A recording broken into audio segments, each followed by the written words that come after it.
posible realmente que se den estas negociaciones para estas elecciones, es posible que se logren, que se apoyen las candidaturas, y de alguna forma quizás cuál sería también esa recomendación de la mejor ruta a seguir, por decirlo de alguna forma, en el sentido de, bueno, quedan muy pocos días para estas elecciones, vimos ya lo que pasó el 25 y todo lo que ha pasado, bueno, tras las elecciones del 28 de julio, el panorama realmente consciente de lo que deben hacer realmente los candidatos hoy en día, y también viendo, por ejemplo, lo que hoy también otros dirigentes piden, que existan ya las negociaciones, por ejemplo, a quienes ya quedaron electos como diputados a la Asamblea Nacional para el periodo 2026-2030. Es como, bueno, queremos ver que se unan realmente los diputados que quedaron de la oposición, que se unan realmente los partidos, que pueda verse el consenso y no realmente ese diálogo, o no realmente el diálogo, sino esas declaraciones realmente que llaman es a la confrontación y no realmente al diálogo.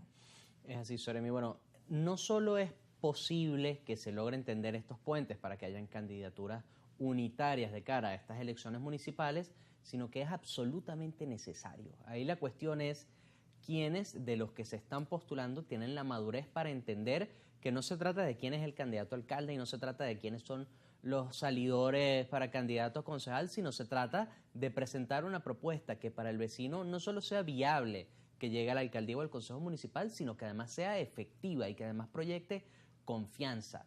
Anterior al 25 de mayo nosotros teníamos una cantidad de espacios en los que se tenía certeza de que no iba a haber ninguna negociación porque factores políticos tenían los números para que no se negocie absolutamente nada en esos municipios, si acaso un último en lista en sus consejos municipales. El 25 de mayo yo pienso que lo que dio fue una oportunidad de abrir esas discusiones políticas para el país, porque en municipios donde se tenía mucha confianza de que el partido que está actualmente en las alcaldías o que controla actualmente los consejos municipales tenían unos números absolutamente abrumadores donde no tenían ningún tipo de competencia, y resulta que los resultados del 25 de mayo demostraron que mientras el vecino de voto tradicional en estos municipios no se anime a participar, no hay nada que se pueda dar por sentado en estas elecciones. Y ante este contexto hay que entender que se necesita la mayor pluralidad de posturas, de candidaturas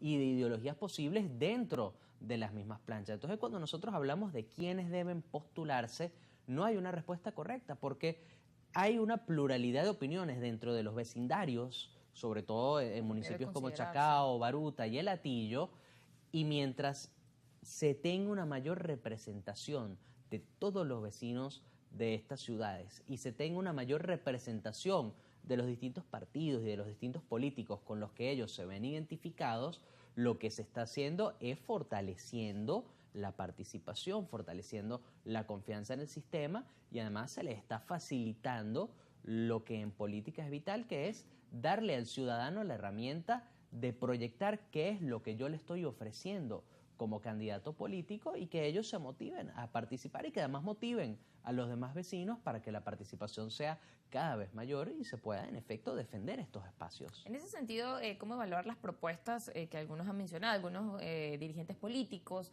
Hoy he escuchado que alguien decía, bueno, pensar en primarias es muy difícil por el tema del tiempo. ¿Cómo te organizas? No hay tiempo. Decía, bueno, ya están las postulaciones, es así como no tenemos tiempo de organizarnos en ese punto. Otros decían, bueno, ¿será la estrategia el tema de las alianzas? ¿Realmente va a funcionar ir por alianzas?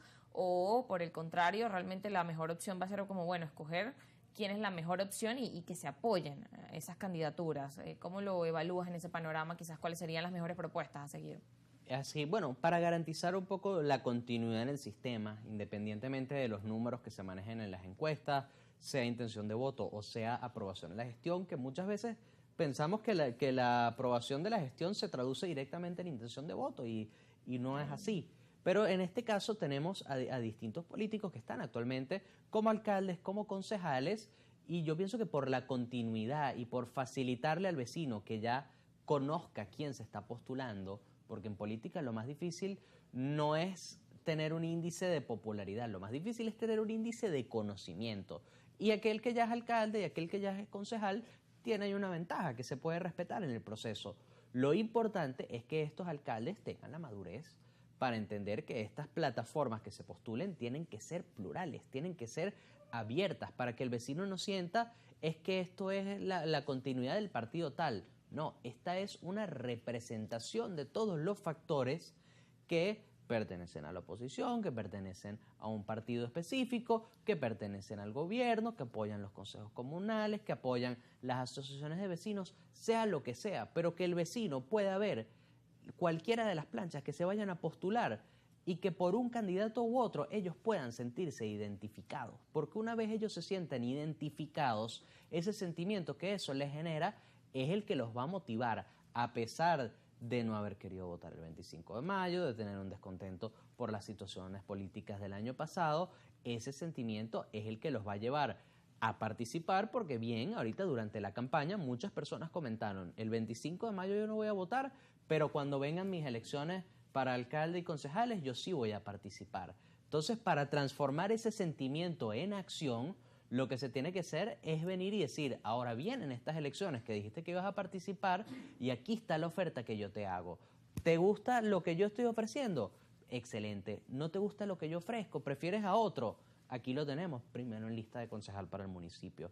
Es decir, a medida que se formen estas alianzas perfectas, llamémoslo así, aunque ninguna alianza es perfecta, sobre todo en política, lo que estamos haciendo es eliminando esos huequitos, esos espacios a través de los cuales la gente va a dudar de participar.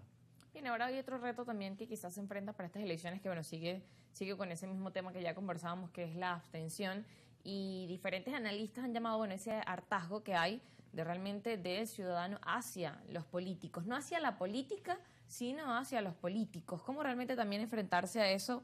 Reciente leí una frase que decía, bueno, un día lo que antes tolerabas ya no lo puedes tolerar más, y no sabes si es madurez o es hartazgo. Y cómo también evaluar eso quizás en el ciudadano venezolano, donde decimos, bueno, realmente cómo se refleja ese hartazgo, cómo realmente tener unos ciudadanos maduros, cómo tener políticos maduros en nuestro país.